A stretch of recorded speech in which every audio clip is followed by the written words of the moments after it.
Hello చిటీస్ welcome back to my channel. ఎలా ఉన్నారు అందరూ? నేనైతే చాలా బాగున్నాను. నా స్టైల్‌లో వెజ్ నూడిల్స్ చేసుకుందాం వచ్చేసేయండి. నా స్టైల్‌లో అంటే క్విక్‌గా అయిపోతుంది, ఈజీగా అయిపోతుంది అని అనుకుంటున్నారు కదా! లేదు.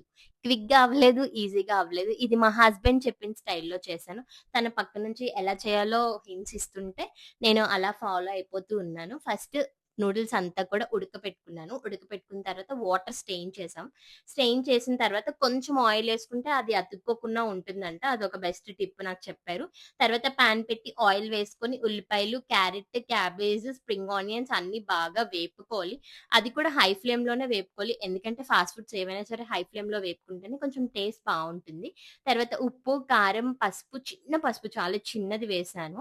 Garam masala, pepper powder, soya sauce, vinegar అన్నీ వేసుకున్నాక హై ఫ్లేమ్‌లో బాగా వేపుకోవాలి. వేపుకున్న తర్వాత సర్వ్ చేసేసుకోవచ్చు. కానీ నాకేమనిపించిందంటే చికెన్ నూడిల్స్ అయితే ఇంకా బావుండేదేమో అనిపించింది. ఓకే. బానే ఉంది. మీరు కూడా నాలాగా ట్రై చేసి ఎలా ఉందో కామెంట్ చేసేయండి.